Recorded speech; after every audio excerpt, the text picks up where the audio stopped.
le invito a abrir su Biblia, mis hermanos, en Génesis 23.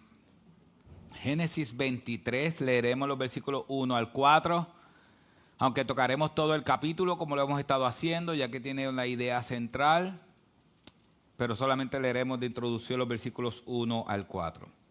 De verdad que Génesis ha sido una bendición para mi vida y yo sé que para muchos de ustedes también poder estudiar Génesis capítulo a capítulo. ¿Por qué Dios no lo quiso antes? Bueno, otros libros también fueron de bendición para nuestras vidas, que hemos ido libro a libro. Pero Génesis ha sido algo especial, ver las conexiones del Antiguo Testamento y el Nuevo Testamento, cómo se cruza la Biblia, cómo la Biblia es un solo libro, realmente es impresionante. Así que la palabra del Señor dice en Génesis capítulo 23, versículo 1 al 4. Y vivió Sara 127 años. Y estos fueron los años de la vida de Sara. Y murió Sara en Kiriat Arba, que es Hebrón, en la tierra de Canaán. Y Abraham fue a hacer duelo por Sara y llorar por ella. Después Abraham se levantó de delante de la difunta y habló a los hijos de Et, diciendo: extranjero y peregrino soy entre vosotros. Dadme en propiedad una sepultura entre vosotros, para que pueda sepultar a mi difunta y apartarla de delante de mí. Señor, ayúdanos a entender este pasaje, Padre, pero también ayúdanos a aplicarlo. Ayúdanos, por favor, a aplicar este pasaje. Te lo suplicamos en el nombre de Jesús. Amén. Mis hermanos, nosotros este pasaje, la idea que este pasaje quiere traernos, es la idea de la muerte. Es la idea de cómo un creyente enfrenta la muerte de otro creyente.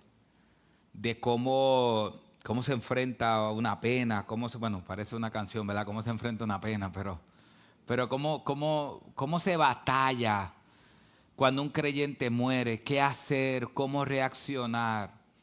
Siempre hemos decidido, aún un poco en forma de broma, que todos queremos ver a Cristo, pero no nos queremos morir. Entonces la única manera de ver a Cristo ahora es cuando morimos. A veces nosotros enfrentamos la muerte sin ningún tipo de fe, sin ningún tipo de esperanza. Pero realmente este texto nos muestra a Abraham como un hombre de fe enfrenta la muerte de su esposa. Como un hombre de fe enfrenta la muerte de su esposa. Y cómo nosotros debemos enfrentar la muerte. Cómo nosotros en nuestra vida debemos enfrentar la muerte. Y no nosotros, porque nosotros pues simplemente morimos, pero cómo un creyente enfrenta la muerte de otro creyente. Yo sé que aquí hay muchos hermanos y quizás que nos van a ver muchos hermanos que han perdido esposos, han perdido padres y la muerte es algo que nos va a tocar a todos eventualmente. Eventualmente nos va a tocar a todos. Nos va a tocar un familiar, nos va a tocar a nosotros. Así que, pero antes de ir directamente al tema de la muerte que este texto nos da y de cómo Abraham batalló con eso y lidió con eso, yo quiero que veamos la vida de Sara primero. Un poco la vida de Sara. Hasta ahora, el Antiguo Testamento ha dicho muy poco de Sara. ¿Qué ha dicho de Sara? Solamente pues que se rió cuando Dios le dijo que iba a tener un hijo a su edad. Así que dice el versículo 1, y vivió Sara 120 años. Y estos fueron los años de la vida de Sara. Así que Sara, quizás Isaac se entiende que tenía algunos 30, 35, 37 años de edad cuando Sara muere. Se conoce, como dije, muy poco en el Antiguo Testamento de Sara, pero es el Nuevo Testamento que nos habla un poco de Sara. Y es importante porque siempre hablamos de Abraham como el padre de la fe y como Dios le prometió a Abraham que iba a ser una multitud de naciones, pero a veces se nos olvida que fue en Sara que esa multitud de naciones se cumplió. O sea, que a veces solamente se piensa en Abraham, como ese que recibió la promesa que iba a ser una multitud de naciones, pero así como Abraham, se puede decir que Abraham fue padre de naciones, así Sara también fue padre de naciones, fue madre de naciones. Así que el Nuevo Testamento nos habla un poco de Sara y quizás un resumen. Y si hay un lugar donde estar en el Nuevo Testamento, si hay un lugar donde podemos decir, bueno, ¿cuál sería el lugar para estar mencionado en el Nuevo Testamento a los del Antiguo Testamento? ¿Cuál usted cree que debe ser ese lugar? O que quisieran estar en ese lugar. Bueno, Hebreo 11. Hebreo 11 se le conoce como los héroes de la fe. Como aquellos que enfrentaron batallas, hicieron muchas cosas por medio de la fe. Aunque me gusta Hebreo 11 termina, después de Hebreo 11 va a Hebreos ¿qué? 12. Y Hebreos 11 nos habla de todos los héroes de la fe, pero después Hebreos 12 nos dice que debemos mirar al autor y consumador de la fe, que es Cristo Jesús. Así que, pero Hebreos 11 nos da unos detalles de Sara. Y Hebreos 11, versículo 11, así que Hebreos 11, hablando de Sara, dice esto. También por la fe Sara misma recibió fuerzas para concebir, aún pasada ya la edad propicia. Pues ¿qué consideró? Fiel al que lo había prometido. Así que Sara, cuando vemos la historia de Sara, hasta ahora, Sara se ve en su historia en el Antiguo Testamento como alguien pasivo. No sé si me van siguiendo, como alguien pasivo. ¿Qué aparece de Sara? Pues que tuvo Isaac. ¿Qué aparece de Sara? Bueno, aparece de Sara pues que se rió cuando Dios le dijo que iba a tener un hijo. Esas son las cosas que aparecen de Sara. Pero el Nuevo Testamento nos dice que la vida de Sara fue una vida activa en fe. Dice el Nuevo Testamento que por la fe Sara misma recibió. Así que Sara también se conoce como una mujer de fe. Aunque el Antiguo Testamento no nos da detalles, el Nuevo Testamento nos dice, Sara era una mujer de fe. Sara creyó en la promesa que Dios le hizo. Y dice, pues consideró fiel al que lo había prometido. Así que Sara creyó que Dios es fiel para cumplir sus promesas. Aun cuando todo estaba perdido. Aun cuando tenía 90 y pico de años, 90 años. Aun, como dice el texto, cuando ya no era el tiempo para ella concebir. Dice, aún pasada ya la edad propicia, aún ya pasada la edad. Entonces, mis hermanos, no sé si estamos viendo lo que Dios hace. Dios esperó a que Sara tuviera 90 años y Abraham tuviera 100 años aproximadamente, para cumplirle la promesa. Y lo hemos hablado muchas veces. ¿Por qué? Bueno, porque si Sara concibe a los 30, 25, 30, 40, 15 años para aquel tiempo, no hace falta un milagro, era lo normal que pasara. Ahora, una mujer dando a luz a los 90, 100 años, ahí sí usted dice que ¿qué? Que es un milagro. Entonces, ese texto me dice que aunque Dios tardó en cumplirle su promesa, y cuando decimos tardó lo estoy diciendo entre comillas porque tardó para nosotros, pero para Dios no tardó. Para Dios fue el momento que Él siempre. Porque cuando decimos que tardó, es que había una hora que nosotros entendíamos que era esa hora que tenía que llegar. Y como no llegó a esa hora, llegó después, pues tardó. Sí, pero es que Dios nunca nos dijo cuándo Sara iba a tener un hijo. Así que Dios no tardó, porque Él nunca nos dijo a nosotros cuándo Sara iba a tener un hijo. Pero sí esperó allá no va a haber más ninguna esperanza. Y cuando ya no había más ninguna esperanza, entonces Sara concibió. Pero ese texto me dice que Sara caminó por medio de la fe, dice, pues consideró fiel al que lo había prometido. Entonces nos ayuda porque la fe viene antes del cumplimiento de la promesa. No sé si me van siguiendo. La fe viene antes. Porque después que se cumple la promesa, es más fácil tener fe. ¿Por qué? porque ya se cumplió. No, la fe viene antes. Entonces lo que nos enseña Dios en la vida de Abraham, una de las cosas que nos enseña Dios en la vida de Abraham y Sara es que muchas veces Dios va a contestar nuestras peticiones cuando ya no hay otra manera. Cuando ya es un milagro lo que se tiene que dar. No sé si me entienden, hay veces que Dios a nuestros ojos tarda, pero Dios no está tardando. Es que Dios decidió hacerlo en el momento que solamente Él puede hacerlo. Es en ese momento. Entonces Dios lo hizo con Sara, pero Sara caminó en fe. El problema es cuando nosotros queremos algo y no tenemos fe. Es como la oración. La oración se ha convertido, hay veces que nosotros decimos, bueno, ya lo que queda es ¿qué? Ya lo que queda es orar. La oración para nosotros, y cuando digo nosotros estoy hablando en términos generales, la oración lamentablemente y lo hemos dicho, yo lo he dicho, digo que yo, no que yo he dicho lo que voy a decir ahora, que yo también he dicho lo que queda es orar. La oración se ha convertido en el último recurso, pues. Ya ni modo, ya lo que queda es ¿qué? Orar. Señor, cámbiala cuando es la esposa, Señor, cámbiala. Ya no me queda más nada, ya lo que me queda es ¿qué? Orar. La esposa hacia el esposo, Señor, ya yo no puedo hacer más nada. ¿No es verdad que hemos dicho eso? Ya yo no puedo hacer más nada, yo lo que tengo que hacer es ¿qué? Pues orar.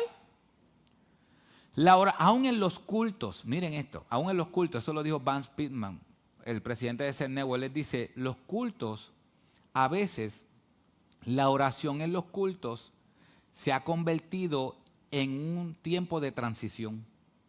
Oramos para transicionar. ¿En qué sentido? Pues oro para que los muchachos de la banda se dice, ¿verdad? Del ministerio de alabanza, ellos van a hacer una banda en el concierto, la banda La Gracia, no pega. Pero oramos para transiciones en el culto. Y Vance dice, nosotros debemos orar porque estamos desesperados por estar en la presencia de Dios. No porque queremos transicionar. Entonces Sara nos enseña que aunque ella no había recibido la promesa, ella sabía que Dios era fiel para hacerlo. Así que Sara, aunque el Antiguo Testamento no nos da muchos detalles, gloria a Dios que tenemos el Nuevo Testamento y el Nuevo Testamento nos da los detalles de Sara. Pero no tan solo nos habla los detalles de Sara como una mujer de fe, sino también nos dice cómo una mujer de fe actúa. Es impresionante esto.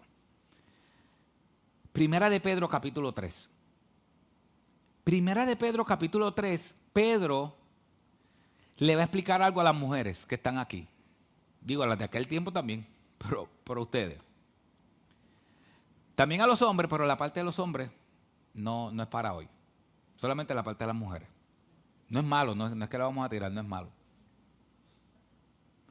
Bueno, aunque sea malo, se lo dice la palabra de Dios, hay que cumplir, ¿verdad? Mujeres. Ahí sí es amén, claro, ¿verdad? Amén, ahí sí.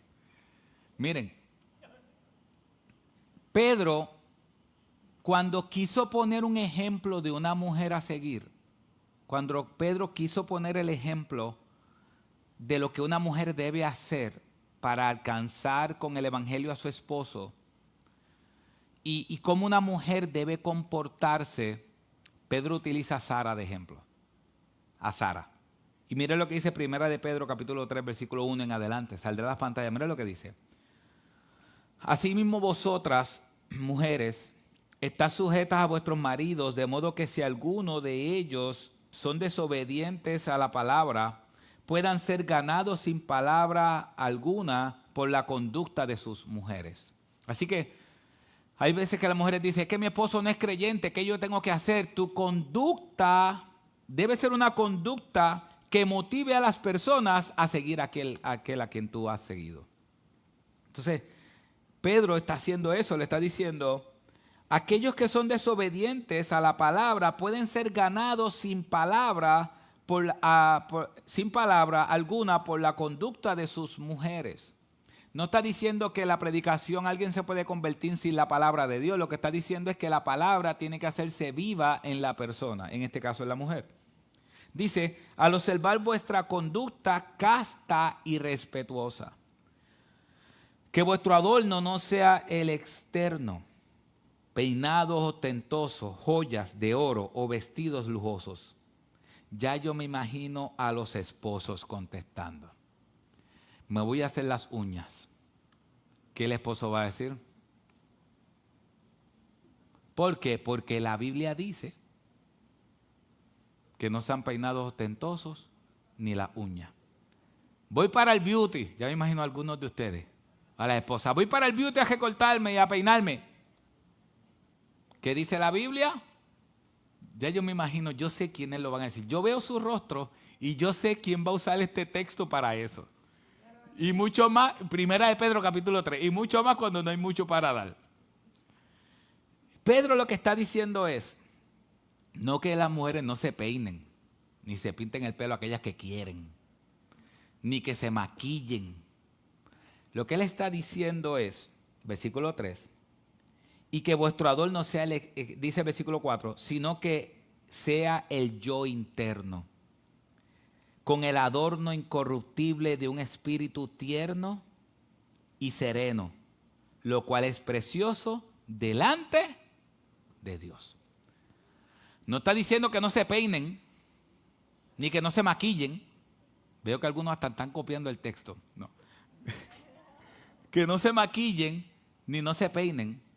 Lo que Pedro está diciendo es que usualmente, Pedro está diciendo, en vez de enfocarse solo en lo externo, en el maquillaje, en las joyas, en que combinen los zapatos con el reloj y la cartera, en que todas esas cosas combinen, no tan solo se enfoquen en eso, sino enfóquense en un corazón o en lo que es interno.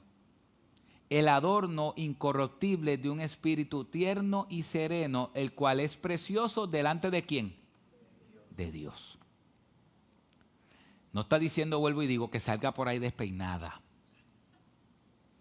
Lo que está diciendo es que así como toman tiempo para que exteriormente se vean bien, presentables, deben tomar más tiempo para que su corazón sea agradable ante los ojos de Dios. Pero Dios es tan bueno y tan bueno y tan bueno. No es una excusa para nosotros los hombres. Pero ahí no dice que tu espíritu sereno y apacible será recompensado por tu esposo. Dice eso el texto, que tu esposo va a recompensar tu espíritu sereno y apacible. ¿Verdad que no lo dice? ¿Quién es el que va a ser precioso? ¿Quién va a ver tu espíritu sereno y apacible precioso? Dios. No significa que no debemos agradecer. Lo que significa es que la intención por la cual una mujer debe tener un espíritu sereno y precioso, ¿verdad? O sereno y tierno, es porque es precioso delante de Dios. Quien te va a alabar es Dios cuando vea tu corazón. Entonces, eso es importante porque vivimos en un mundo donde lo externo se busca la afirmación de lo externo. Donde lo que llena es lo que me dice la gente a mi alrededor. Si la gente me trata mal, me siento mal. Si la gente me trata bien, me siento bien. Necesito ser afirmado por la gente a mi alrededor. Pedro no está diciendo que no debemos agradecer. La gente que está a nuestro alrededor no debe ser agradecida. Pedro no dice eso. Lo que Pedro está diciendo es que Dios es el que ve ese acto como precioso. ¿Por qué Pedro está diciendo eso? Cuando Pedro escribió su carta, el cristiano estaba en persecución. El creyente lo estaban persiguiendo. Entonces, Pedro lo que está diciendo es, te están persiguiendo. No debes hacer las cosas para que te dejen de perseguir. Debes hacer las cosas porque Dios las ve como preciosas. Entonces, Mira lo que dice el versículo 5. Porque así también se adornaban en otro tiempo las santas mujeres que esperaban en Dios, estando sujetas a sus maridos. Miren eso. Es que impresionante, la verdad que la Biblia es impresionante.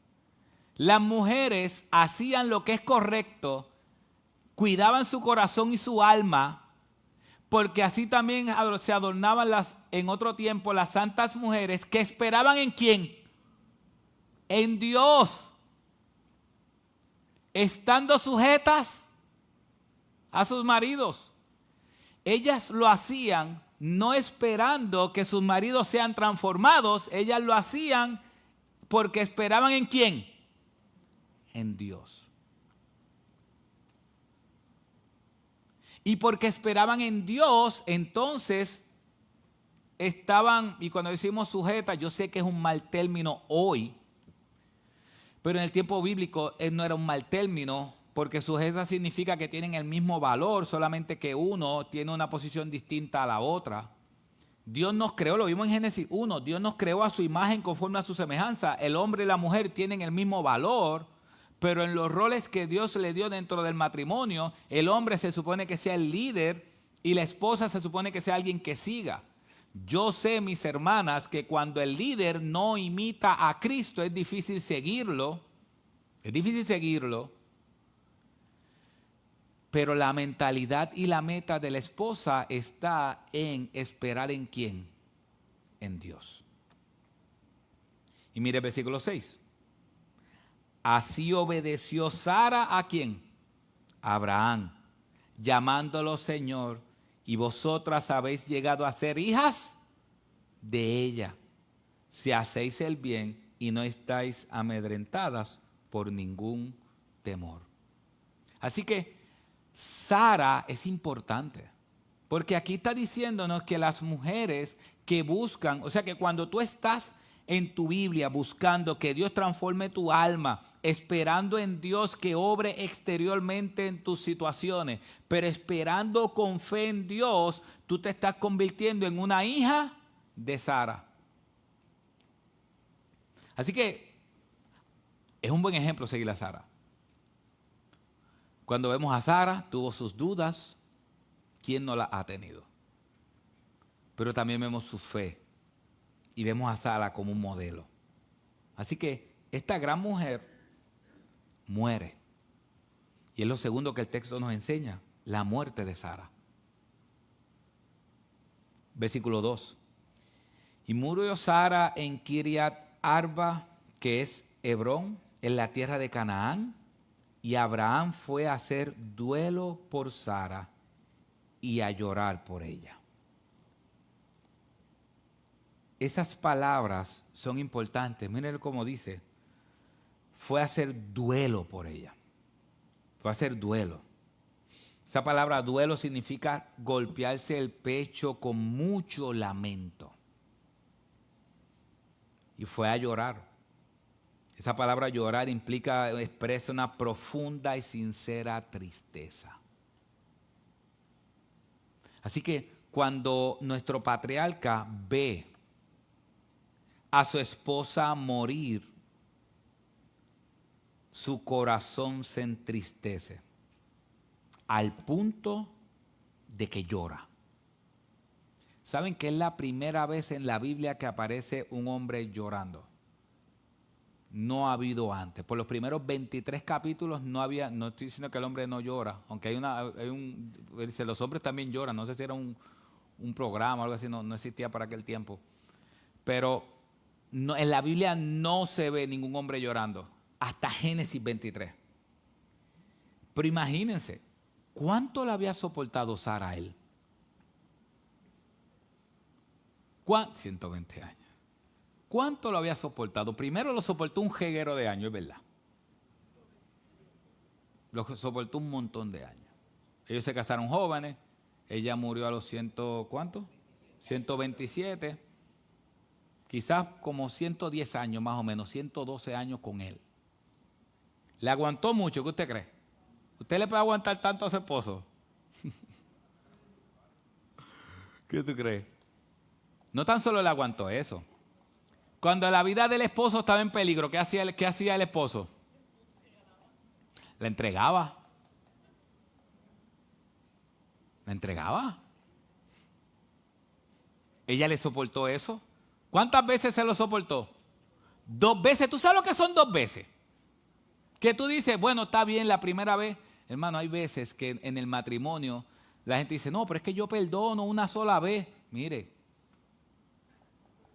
Abraham vino y la entregó al primero. Se arrepintió y pidió perdón. Tan pronto su vida fue en peligro otra vez, ¿qué hizo? La entregó otra vez. Y Sarai, amándolo, cuidándolo y creyendo en el Señor. Y Abraham llora. Pero Abraham es el padre de la fe. Vemos al padre de la fe llorando y sufriendo por la muerte de su esposa. Llorando y sufriendo. ¿Sabes qué significa eso? Que el quebranto y nuestra fe en Dios no nos exime de los sentimientos que pueden tener o que pueden venir a nuestra alma cuando alguien muere. Hay veces que alguna persona puede ser insensible y decir, pero ven acá, ese no es un hombre de fe. ¿Qué hace llorando? Y hay veces que la gente dice, pero si él va para el cielo, porque el que murió también tiene fe en Cristo. ¿Por qué lloramos? Bueno, Abraham, el padre de la fe, aquel que el Nuevo Testamento dice que es el padre de nuestra fe, o sea, que es aquel que tuvo fe en Dios y fue contado por justicia, cuando su esposa murió, él hizo gran duelo y lloró y se dio contra el pecho y sufrió por la pérdida de su esposa. Y yo sé que muchos que estamos aquí o ustedes que están aquí y quizás alguien que nos está viendo ha perdido un esposo, un padre, una madre en Cristo, habiendo creído en Cristo. Sí, yo sé que lo vamos a volver a ver, pero el sentimiento está ahí. El pesar está ahí. Ahora viene un issue y es la tumba de Sara. Del versículo 3 al versículo 20 se desarrolla la tumba de Sara.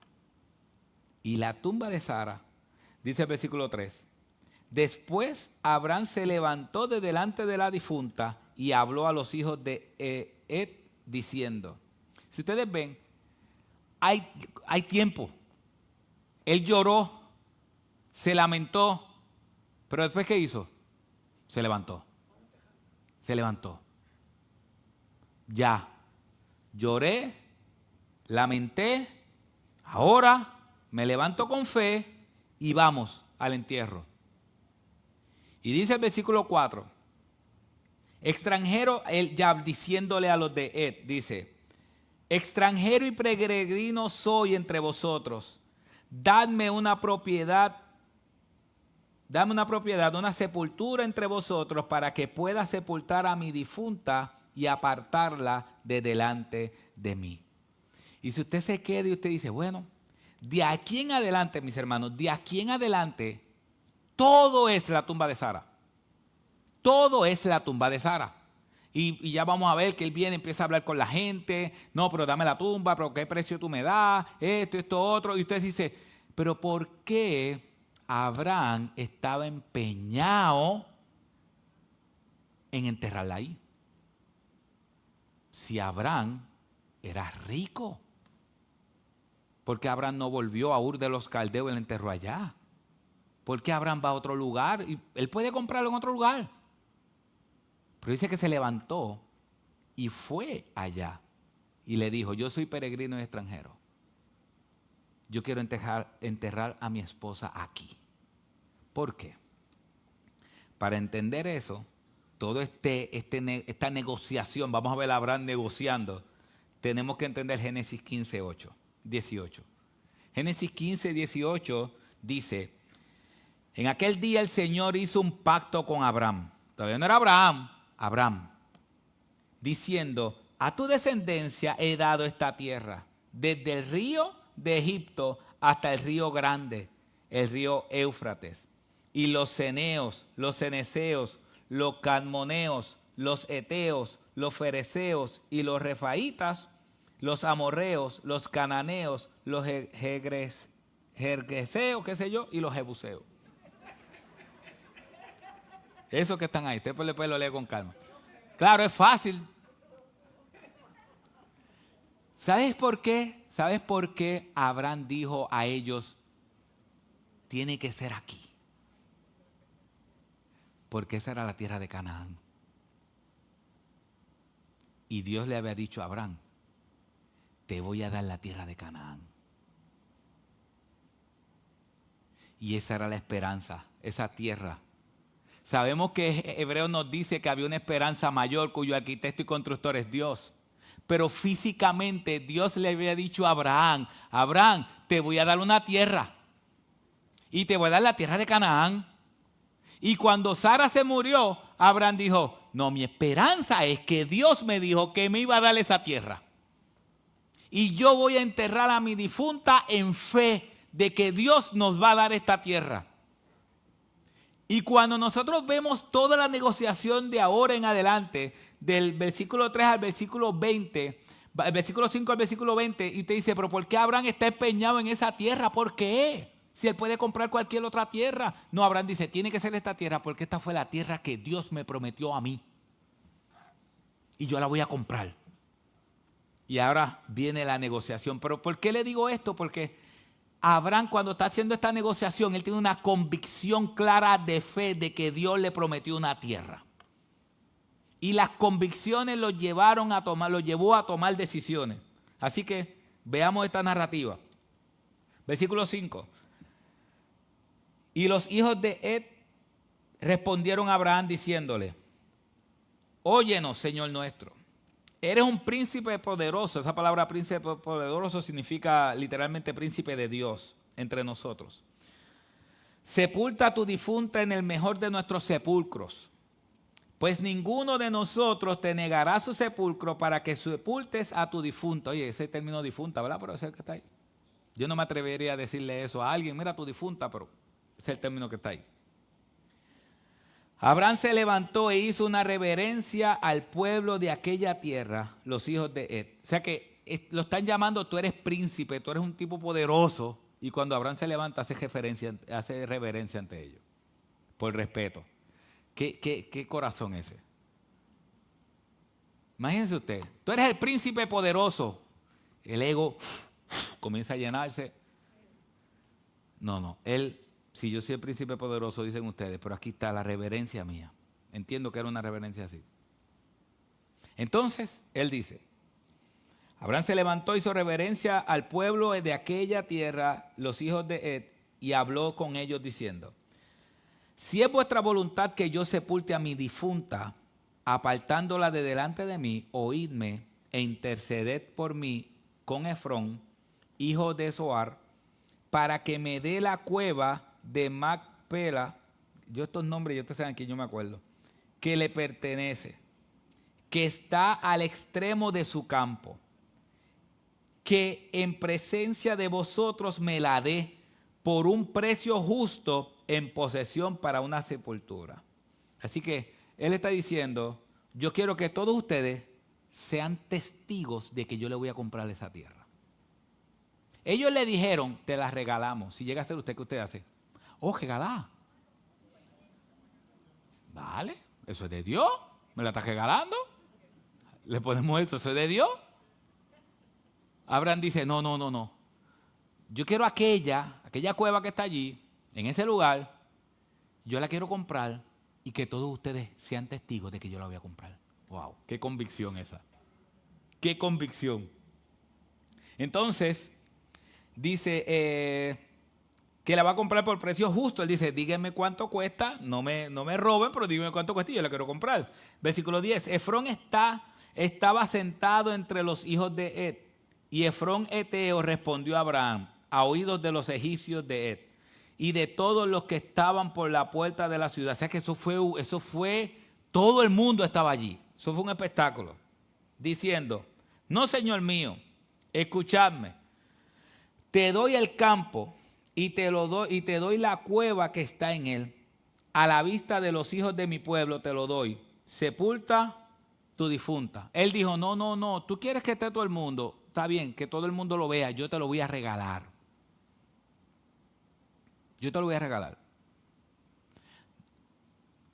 ¿No se acuerdan cuando él le ganó una batalla anteriormente? Creo que el capítulo 14 o 12. No, 12 no. Debe ser como el 14 o 13. 13 o 14. Que sale un rey y le quiso dar todas las cosas a Abraham. Y Abraham le dijo, no. Porque si yo te cojo las cosas, la gente va a decir y tú vas a decir que tú me prosperaste. Y yo no quiero nada tuyo. Que la gente sepa que quien me prospera a mí es Dios. Y después fue y le entregó los diezmos a Melquisedec. Aquí este hombre le está diciendo, no, hombre, yo te lo regalo la tierra. ¿Y tú quieres que todo el mundo sea testigo de que yo te regale la tierra? Yo te la voy a regalar. Y mira todos los testigos aquí. Mi hermano, yo tuve que analizar mi alma porque yo lo hubiese cogido regalar. Y yo estoy seguro que Jafo lo hubiese cogido regalar. Jafo no lo hubiese dicho 2 veces. De la primera, Jafo dice, eso es de Dios, amén.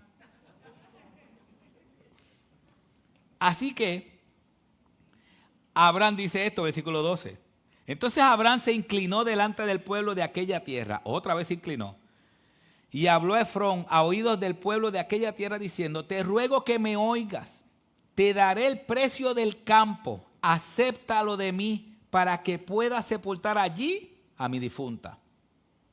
No, yo te lo quiero comprar. Y Efrón respondió a Abraham diciéndole, Señor mío, mira este método de negocio. Señor mío, óyeme. Una tierra que vale 400 ciclos de plata. ¿Qué es eso entre tú y yo? Sepúltala pues a tu difunta. ¿Qué está diciendo él? Ya le dio el precio. Es como cuando usted le dice, pero imagínate, ¿cuánto cuesta eso que yo te lo pago? Te lo envío por ATH móvil. No te preocupes. No, dime cuánto cuesta, pero imagínate que son $15.99 para ti y para mí. Entre tú y yo. No ha pasado eso hace. No me des nada. No me des nada. Imagínate que son 22.50 entre tú y yo.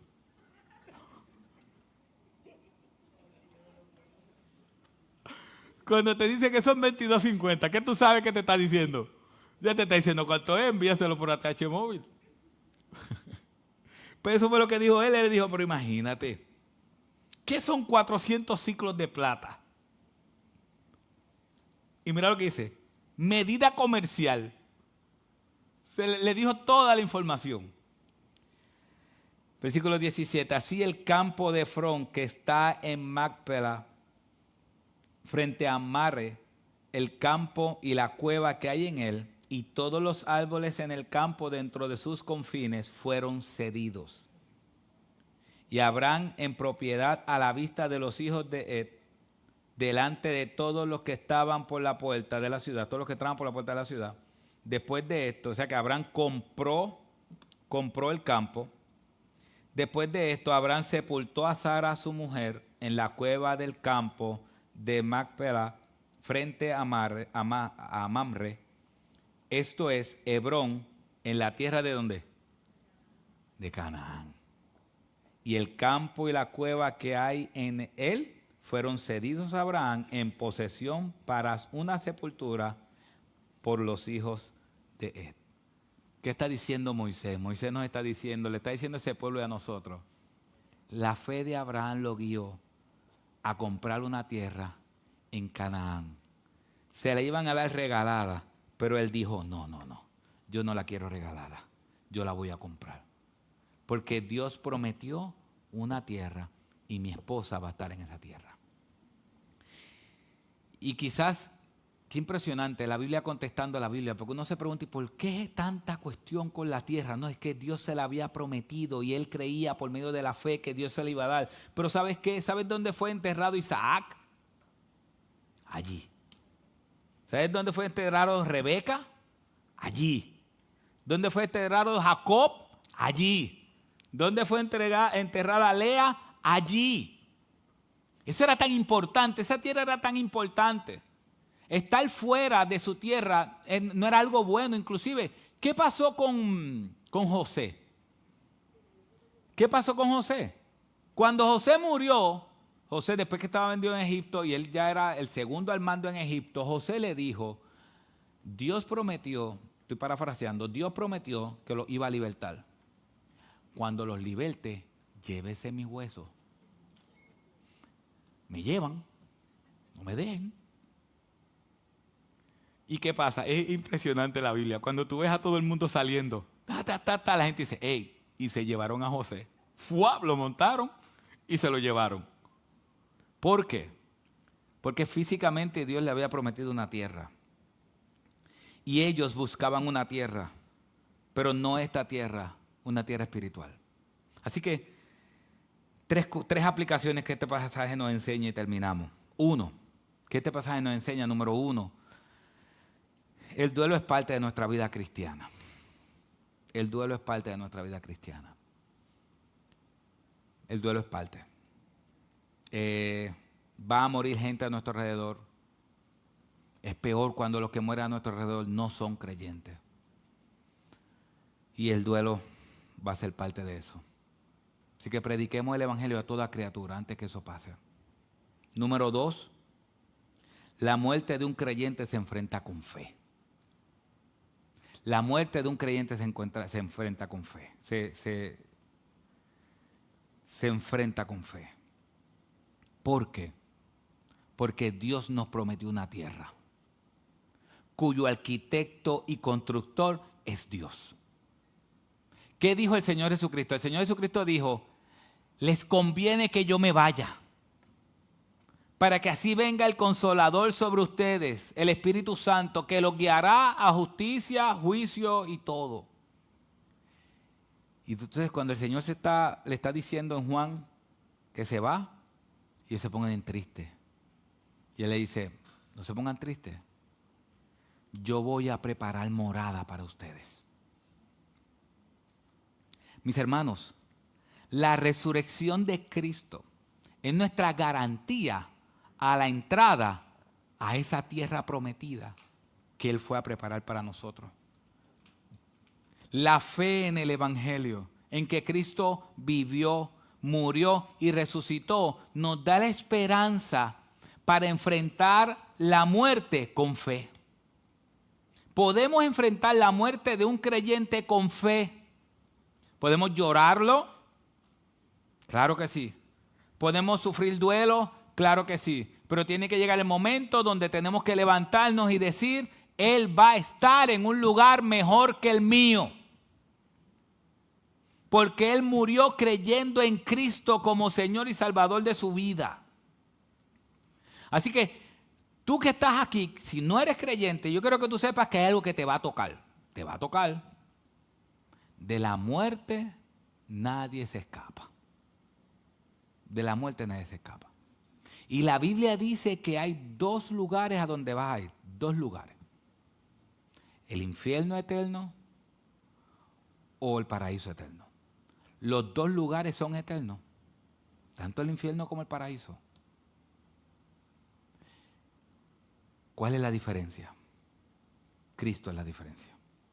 Él dijo, yo soy el camino, la verdad y la vida. Y nadie va al Padre sino por mí. Cristo es el único que puede salvarte y darte vida eterna. Sí, te tocará la muerte. Pero Cristo dijo que el que cree en Él, aunque esté muerto, ¿qué? Vivirá. Vivirá. Y nosotros que hemos creído en Él, aunque estemos muertos, viviremos. Me gusta cuando Apocalipsis dice que aquellos que participaron de la segunda resurrección, que participaron de la primera resurrección o de la resurrección, la segunda muerte no puede con ellos. Que los que participamos de la resurrección, la segunda muerte no puede con nosotros. ¿Qué significa eso? La primera muerte es la muerte espiritual. Cuando Adán pecó, todos pecamos y estamos destituidos de la gloria de Dios. Ya estamos muertos espiritualmente, no podemos buscar a Dios. cuando Cristo transforma nuestro corazón, transforma nuestra alma, transforma nuestras emociones, transforma todo, Cristo nos resucita para una vida nueva. Entonces lo que está diciendo Juan es, aquel que ha resucitado, que ha creído en Cristo, ha resucitado en una nueva vida, la segunda muerte no puede con él. ¿Cuál es la segunda muerte? La física. Aquellos que han sido resucitados de la muerte espiritual, la muerte física no puede con nosotros. Así que si llega el momento de enfrentar la muerte, que Dios nos dé la fe y la confianza de estar seguros en Él. La confianza de que imagínense eso, de aquel a quien hemos hablado, aquel que le hemos cantado, aquel que le hemos orado, aquel que hemos leído su palabra y hemos podido comprender quién es Él. Aquel que hoy vemos solamente con ojos espirituales. Va a llegar el momento en que lo vamos a ver cara a cara. Veremos a aquel que nos compró. Veremos sus marcas. Veremos lo que le costó nuestra salvación. Eso nos enseña este pasaje. Nosotros no tenemos que comprar un ataúd o una tierra para ser enterrados en Canaán. Nosotros no tenemos que comprarla. ¿Sabes por qué? Porque Cristo compró una tierra para nosotros por medio de su muerte y su resurrección. Y ahora nosotros hoy tenemos la esperanza no de una Canaán física, sino de una tierra en Cristo. Mientras tanto, ¿qué último este texto nos enseña? Que debemos vivir como lo que somos. Debemos vivir como lo que somos. ¿Nosotros somos qué? Peregrinos y extranjeros. Abraham dijo, yo soy peregrino y extranjero en su tierra. ¿Sabes qué dice Hebreos? Hebreos 11, 13, hablando de todos los héroes de la fe, después de que habló de Sara, versículo 11, mira lo que dice el versículo 13. Todos estos murieron en fe, sin haber recibido las promesas, pero bien habiéndolas visto y aceptado con gusto desde lejos, confesando que eran ¿qué? Extranjeros y peregrinos sobre la tierra. Pero nosotros lo que queremos es más cosas en la tierra. Vivir mejor en esta tierra. Nosotros tenemos que confesar que somos extranjeros y peregrinos de esta tierra. Nosotros no somos de esta tierra. Y primera de Pedro, capítulo 2, 11 y 12 dice, amados, os ruego como extranjeros y peregrinos, que os abstengáis de las pasiones carnales que combaten contra el alma. Mantened entre los gentiles una conducta irreprochable, a fin de que en aquello que os calumnian como malhechores, ellos por razón de vuestras buenas obras, al considerarlas glorifiquen a Dios en el día de la visitación. Ser peregrinos extranjeros nos debe llevar a una vida en santidad, porque no somos de esta tierra. Amén. Escuché una historia una vez de un misionero. Un misionero llega después de dedicarle 32 años, creo, a las misiones. Hace muchos años atrás, él va llegando a un barco y él está esperando que quizás su iglesia y diferentes personas lo reciban después de estar 32 años en las misiones. Él iba con su esposa, ya estaban mayores. Y cuando él está llegando se da cuenta que nadie va a recibirlo. Le dedicó 32 años a las misiones, fuera en lugares donde el evangelio no es conocido. Y él estaba esperando que al menos su iglesia, algunas personas lo recibieran porque él por fin llegaba a su casa de vuelta. Y de momento su rostro se pone triste porque no ve a nadie recibiéndolo. Y su esposa sabia le dice, recuérdate, nadie te está recibiendo porque no hemos llegado a casa. Esta no es nuestra casa. Nosotros somos peregrinos y extranjeros. Nuestra casa está en los cielos. Y cuando nosotros lleguemos allá, el Rey de Reyes y Señor de Señores nos recibirá con los brazos abiertos. Mientras estemos aquí, peregrinos y extranjeros somos. Amén. Padre, gracias, Señor. Gracias por tu palabra. Gracias, Padre, porque hoy nos ayudaste a cómo enfrentar la muerte de aquellos seres queridos que están en ti. Pero, Padre, te pedimos ahora por aquellos que no están en ti, por aquellos que no te conocen, que están aquí o que están alrededor nuestro. Padre, ayúdanos a predicarle tu palabra, ayúdanos a predicar el evangelio, ayúdanos a poder mostrarle a ellos que la seguridad de la salvación solamente está en Cristo. Que solamente Cristo puede perdonar sus pecados y librarlos de toda maldad. Que solo Cristo puede darle la salvación eterna de su alma. Ayúdanos a compartir tu evangelio. Y Padre, desde ahora te pedimos por los que están aquí que no te conocen, que tu Espíritu Santo trabaje en sus almas para que vengan al conocimiento que solamente Jesucristo salva. Y aquellos que están a nuestro alrededor, hijos, nietos, Padre, danos la sabiduría para predicar tu palabra. Y que puedan reconocer que Jesucristo es el Señor. No por miedo a la muerte, sino por el deseo de vivir una vida plena únicamente en ti. Padre, te lo suplicamos en el nombre de Jesús. Amén.